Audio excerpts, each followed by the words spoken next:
Gig Club is part of the gig movement, and gig movement consists of a bank, community bank, where people can have access to even interest-free loans.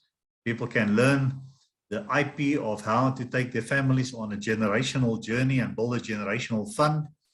And collectively, we are each other's eyes and ears to say what's happening in the future, so that we can prepare and position our families timelessly to make use of coming trends, but also to protect our families if some things are going to change that might be to our detriment. Now, tonight, so if you are not yet a GIG member, please talk to the person who invited you and gave you the link for tonight. Otherwise, you can contact us at info@gigtrust.co.za. But tonight, we're happy to have an old friend back, Orlando Mostert. He's many things, businessman, pastor, but also a futurist, and is dedicating his time now to listen to what's happening around the world, to read up, and then put it all in writing. And I've asked him tonight to just share with us what are the changing world, what is the changing world order, but then with that changing world order, he made something in his latest blog that got me excited, and that's about a very exciting vision for Southern Africa. So Orlando, over to you. Get the conversation going, and then right at the end, when he's finished, open mic session for questions and answers. So if he says something while he's busy, make a note of that question or put it in the chat room, and then we'll discuss it right at the end. Orlando, over to you. Good, thank you, Jasper. Yes, thank you folks for the invitation. I really appreciate it. And I just want to say that I have a tremendous appreciation for the vision and the ministry of GIG. And you'll see, especially in my presentation to you this evening, why I believe that the GIG approach is going to be the key situation for people and the church for the future, which is generational wealth building. The reason why I say this is that I'm moving towards making a presentation to the church and the people in South Africa that Southern Africa is, in my mind, the ark of safety in a crumbling world situation. And that, as Jesus said, as in the days of Noah, so shall it be. And we all think that the days of Noah was that, in fact, I was raised on this premise that it's the righteous that get taken off to heaven and we're spared, you know, the troubles on the earth, until I read that in actual fact, all the wicked were taken out, and the ark was a place in which the righteous could move forward over the storms and to create an entirely new civilization. And so that is my cinema in Afrikaans, my uitgangspunt hier, is that we need to look at Southern Africa as a place where we can create an ark of safety to transition over this coming storm that is now developing over the world. And I want to describe to you the essence of what the storm is that's confronting the world, and what to look for in terms of its signs. And then I want to explain to you why I believe Southern Africa is the key for the survival of and the establishment of a Christian civilization moving ahead. And then from there, you will realize why I believe that this vision of GIG as being a multi-generational vehicle through which we need to put our energies to create a future, not only for our children, but for our grandchildren, because we truly have a wonderful future ahead of us here in Southern Africa with what God has given to us, especially compared to what's happening in the world. I want to give you an illustration of why empires fall. And I'm saying that the world system as such is in a process of crumbling and falling apart. And I'm not just referring to obvious things like the Ukraine war or climate change or things like that. I want to go into a deeper cause. If we look at the history of the rise and falls of empires, and I want to take you back to the Roman Empire for something to illustrate what I'm saying. There's been many things written about the rise and fall of Rome. You know, was it the corruption? Was it the this and that and so forth? And let me explain to you why and how Rome rose and then why it fell on that. everything in life and on this earth, the key situation is energy. When you have energy, you can build with that. That's what you must have. Never mind things like money or this or that and so on. Energy is the key resource situation. And the Roman Empire was built on a unique way of extracting energy on which to build its empire. If you take a look at their situation, the energy source in those days was human power. There were no machinery, there's no diesel power, there's not even wind and all this kind of, it was human power. And of course, supplemented by animals. And the thing that fueled human power was food. And so if you wanted to build an empire in those ages, you had to extract that resource of food in such a way that you have excess energy with which to bring resources together. So what happened with Rome is you take a typical Roman young man, say of 20 years of age, and you say, what can he do to produce energy for Rome? And by energy, I mean food, say wheat. This young man and any person working in the field in those days, you could make a calculation.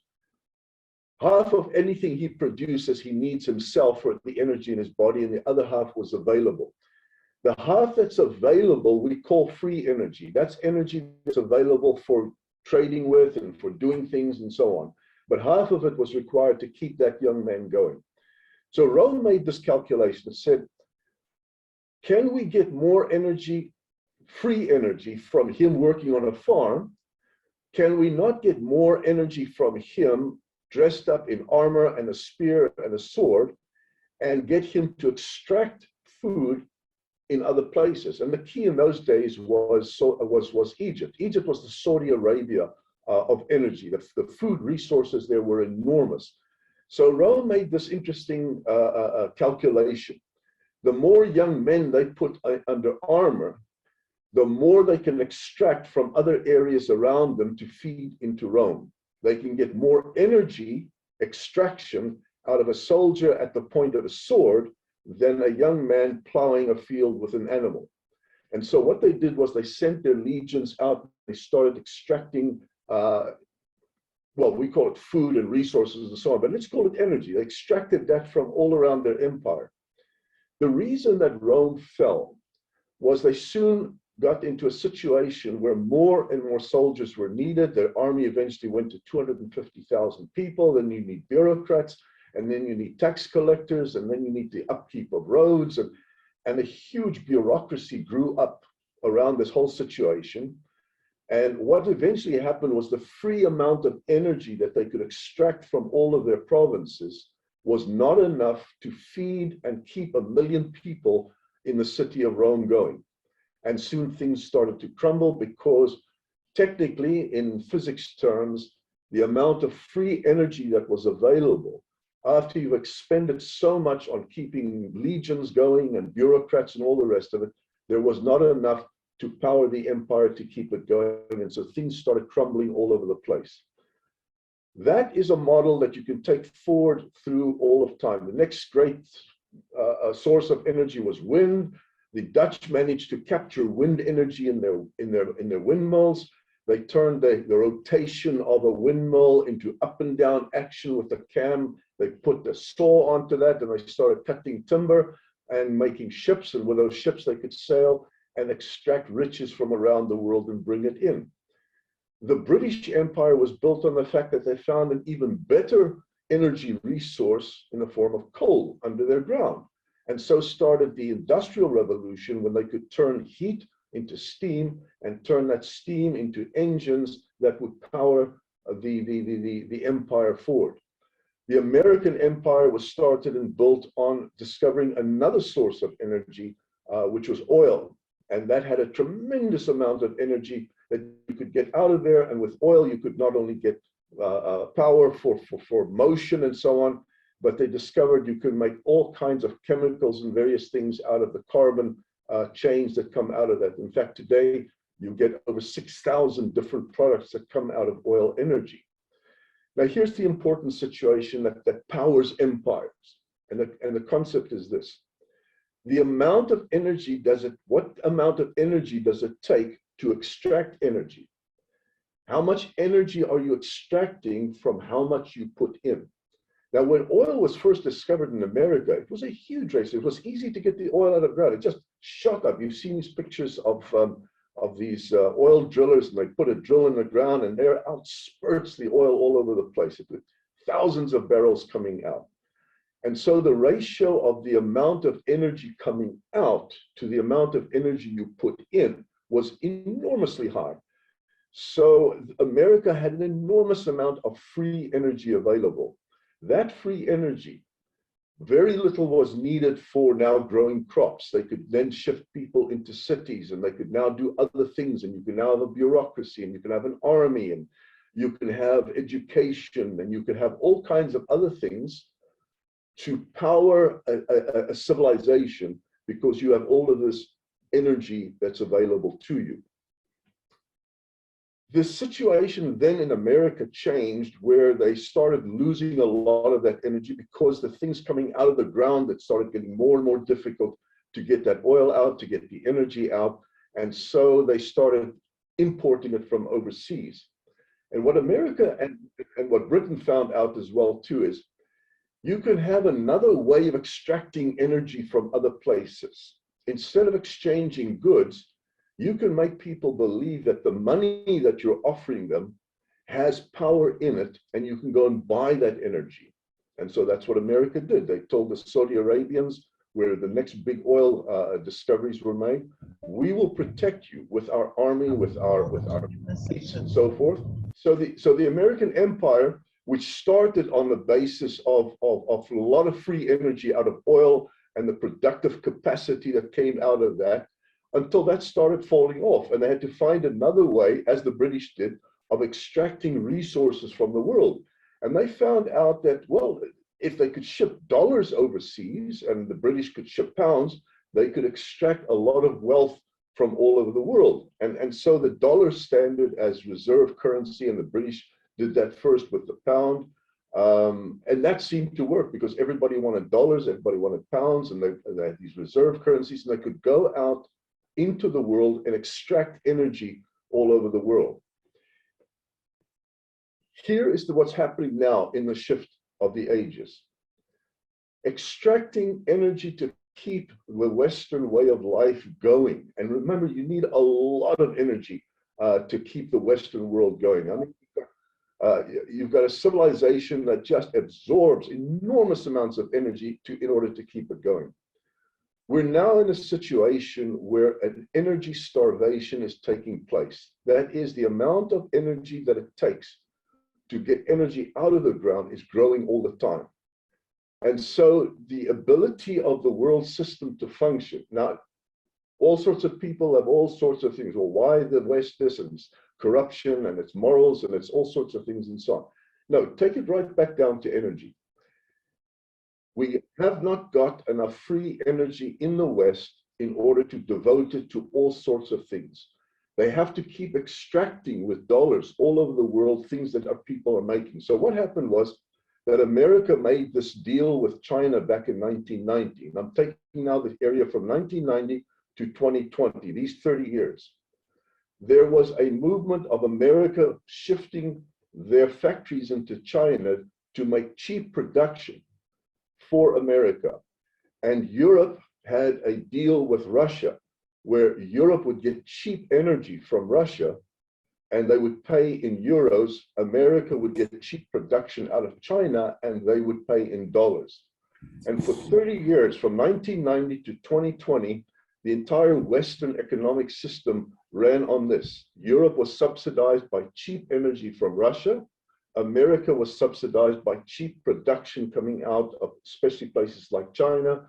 America would pay for dollars that they could just print it up. Europe could pay for their energy to Russia with euros that they're paying up. Then came Ukraine.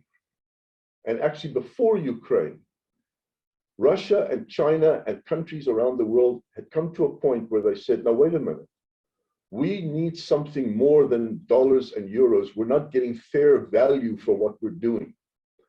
And that started stirring things up all over the world. And America didn't want to hear this. They don't want to hear that you're not going to accept our dollars anymore. You find this out when Gaddafi just said, no, he would like a gold-backed currency for his oil, and the same with Saddam Hussein. He was talking about a gold-backed dinar, and they started saying, no, wait a minute, we would like some gold here instead of a lot of dollars. And we know what happened to them. So the West faces a situation, America and Europe face this situation. If the world does not accept their currency, they're not making enough productive products to trade in the world to keep themselves going. They critically must have the world accepting their currency. And lots of countries in the world are starting to wonder, is our money safe? Are our savings safe? Can we still do this exchange? Will the dollar still be worth it? Will the euro still be worth it? And that was the question still last year. And then Ukraine happened. And the interesting thing about Ukraine was that Europe put sanctions on them, America put sanctions, America took all the reserves, the financial reserves of Russia, at least most of them, and impounded it. And the moment they did that, China and people all over the world said, wait a minute, our money is not safe in this reserve currency and so forth. What we're witnessing now is that Europe has broken its links with Russia, and so therefore are not receiving any energy. America has broken its links with China, and they are going to go into serious problems because China and Russia have now decided to work together and start trading in their own currencies. India has joined in this, and other countries around the world are deciding, no, wait a minute, we need a new currency situation in which we can price our goods in higher rates. And that's basically what Russia did. Russia said, no, we don't want any more euros or dollars. You have to pay in our currency. And what they've been able to do is raise the price, the world price of their gas, their oil, and their resources into far higher. What we're facing now in Europe and America is the decline of the Western powers for the same reason Rome declined. They can no longer afford or pave their way in the world. There's not enough energy available. And if you've read of anything that the World Economic Forum has put out when they talk about the Great Reset, if you've ever heard about it, is basically this thesis. And the guys in Europe have been doing this for years. They made an analysis of the resources that are required for 8 billion people in the world. And the resources in energy, in oil, in minerals, in food. And they projected it out and they said, we've got too many people in the world and the resources are not there to sustain this standard of living in the world. Everything needs to be scaled down. Industry needs to be scaled down. Consumption needs to be scaled down. Now, any deep state actor in America or Japan or Russia, everyone knows this is true. We cannot sustain the situation as it is. The Western countries are consuming far too much in terms of resources. And so the people at the World Economic Forum have said, we have to do this great reset. We have to deindustrialize. We have to shut down pollution, and they call it climate change. To me, I don't believe in the issue that climate change is the existential threat. Therefore, we have to eliminate carbon. The real reason is this. They see that the world has to start deindustrializing because there's not enough resources available to sustain the world system for the next 20, 30 years. So it has to start scaling down. Unfortunately for Europe, Europe is going to be the first ones to scale down drastically. And this you're going to see in front of your eyes coming in this winter season. Russia's cut off energy supplies. 40% of Europe's energy supplies come from Russia and it's cut off. Europe cannot sustain itself without cheap Russian gas, coal, and other resources. We're going to see the deindustrialization of Europe coming ahead. We're also going to see the knock-on effects in America over the next year and more of what's going to happen from this. A worldwide famine is already on the cards for next year. It's not just the climate change, it's a matter of energy as well too. There's not enough fertilizers being made, and the most important fertilizer being nitrates. which you have to make out of gas and so forth. So Europe cannot function as an industrial society without the cheap resources of minerals, energy, and food that comes out of Russia. And they've decided, you're not paying us enough for it. We're not getting what we should be getting it. We get better prices in the rest of the world. So this is the crisis that's now facing the world situation. It's starting to crumble everywhere. You're going to start seeing it in the financial sector. Europe and America, both in the last year, 2 years, they covered it under COVID, but they started printing up trillions of euros, trillions of dollars, hoping that they could still buy their resources they need in the world. And what you're going to see is that large sections of the world are going to start saying, no, we don't want dollars, we don't want euros, we want a new world trade system. And when that happens, America and Europe are finished as industrialized societies because they cannot sustain themselves in terms of their energy and resources they need from what they're able to trade in the world. Europe especially are going to find out that the Chinese and Thailand and Philippines and Vietnam, these places, are as able to trade goods and manufacturing that Europe is doing at far cheaper prices. And so Europe is going to deindustrialize. There's going to be enormous layoffs of jobs, a fall in the euro, a breakup of the European Union, I think, as people hive off and decide to work with Russia and China and join that new grouping that's starting up in the world. So we're facing over the next several years an enormous shift of the ages. We're seeing the end of the Western world empire that was first based on cheap energy in the form of oil and resources and coal and all sorts of things like that.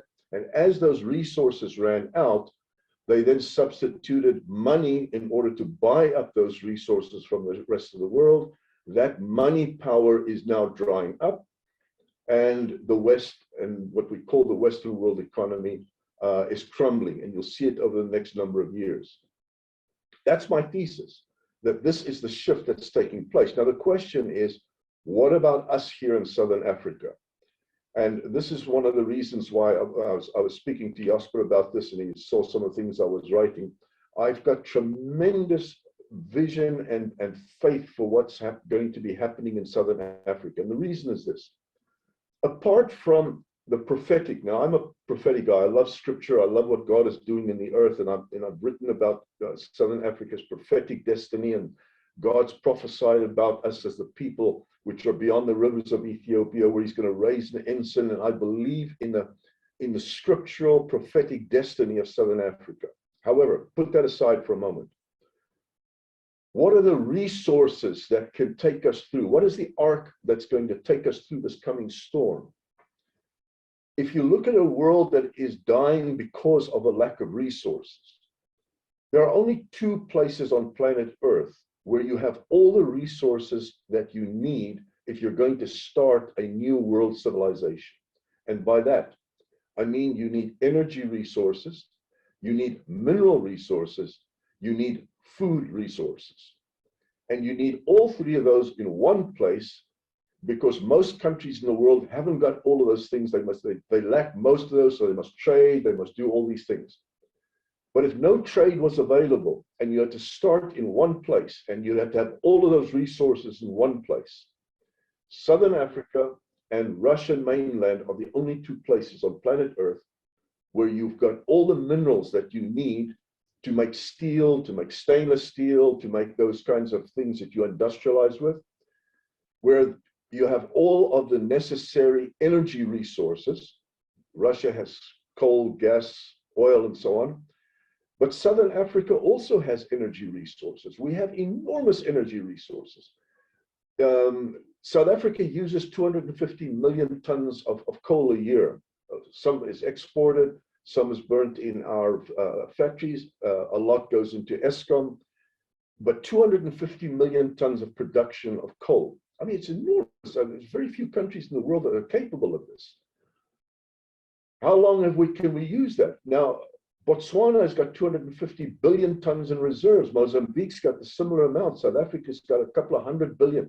We have enough coal resources in Southern Africa to feed us for the next 1,000 years. The same with iron ore. We've got a 1,000-year supply of iron ore and chrome and manganese and everything you need to make steel. But even more interestingly, off of our coasts, we've got enormous gas resources. And what's been discovered right now, recently off the coast of Namibia, is 30 billion barrels of oil over there. But even more important for the long-term future, we have uranium resources. But even more important than uranium, for nuclear energy, we've got thorium, which is the next energy source that's coming out. And I've been doing some special studies, especially on small modular reactors and various reactor designs and thorium as an energy resource. The result is we've got more than 100,000 years of energy resources just in our uranium and thorium, never mind the coal, the oil, the gas, and so forth. And then, of course, we've got food resources in our 10 nations of Southern Africa. We can feed half the world if we were just to farm Zimbabwe, Zambia, Angola, Mozambique, the way farmers in the Free State farm. So we have everything necessary in terms of food, minerals, and energy to create a new world empire that could last 1,000 years. That's what Southern Africa has. And Europe doesn't have it, America doesn't have it, Japan doesn't have it, India doesn't have it, South America does not have it, the Middle East does not have it. Only Russia and only Southern Africa have those resources. So I say, with these resources, what can we do with this? What kind of a vision can we put forward to our people? And this is what I like about what Jasper and you folks are doing with GIG. This kind of stuff doesn't just appear and you create wealth. You have to invest. You have to create these things from the ground up. Let me give you this statistic. From 1960 in South Africa, we had 4,000 megawatts of electric power. By 1994, we had 44,000 megawatts of installed electric power. In a question of 34 years, we added in this country 40,000 megawatts of power, to such an extent that we had the cheapest electricity in the world, and Eskom was considered to be the world's #1 electrical facility in the world in terms of availability of electricity and cheapness and so on. It was done within a space of 30 years. And it was done because the people, the government of the country restricted any money going out of the country, and all the resources in the nation had to be invested within the nation. Now, if you look at the finance industry in South Africa, I read the other day that South Africans have placed 3.1 trillion rand offshore out of the country and invested it in Europe, usually Europe and America and so on. 3.1 trillion. 3.1 trillion, had it been invested in electricity production and power stations, we would have the cheapest electricity in the world right now. Instead, the money is flowing out of the country because there's no vision and there's no way to capture the vision of people to say, we have a place here where we can build a great civilization that will last for hundreds of years. And that's where we're standing at the moment. I see the whole Western situation crumbling. I see everyone that's placed their money offshore is going to lose it, because Europe, America, these places have got no industrial future. The world is not going to be taking dollars and euros forever. They haven't got resources, they haven't got minerals, they haven't got food production, they haven't got energy production. We have all of that available. We have the raw materials available. We just don't have the vision of people that are willing to come together and say, let's put our money together, let's build something in this nation. And we can't leave it to the government because they just waste everything. We can do something here, and I see that the only people that can do this sort of thing is if Christians in this nation, and we're the majority, if we catch a long-term vision of building a Christian civilization here, of a people that put our money into this nation, and we build resources, and God's given us everything that we need for an absolutely wonderful long-term future. And that's why I think what Jasper and the guys at GIG are doing is so important, is that people must start catching the vision of a multi-generational investment situation. And that investment needs to go into creating the resources that we need for our children and our grandchildren, because that's what God's given us in this nation here in Southern Africa. And that's my thesis, in which I am busy writing and putting out some books. I'll be putting out some things on the Jubilee economy, on various ways that we do it. I'm going to borrow some good ideas out of Jasper's book on the gig vision. And every now and then I'll try and give him credit for it, but I'll steal most of the ideas and then put a lot of that other stuff with that I'm also dealing with. But I think if we carry this vision to the rest of the nation, to the Christians of this nation, that God's given us a wonderful place on which to build a long-term future for us, then we can do it.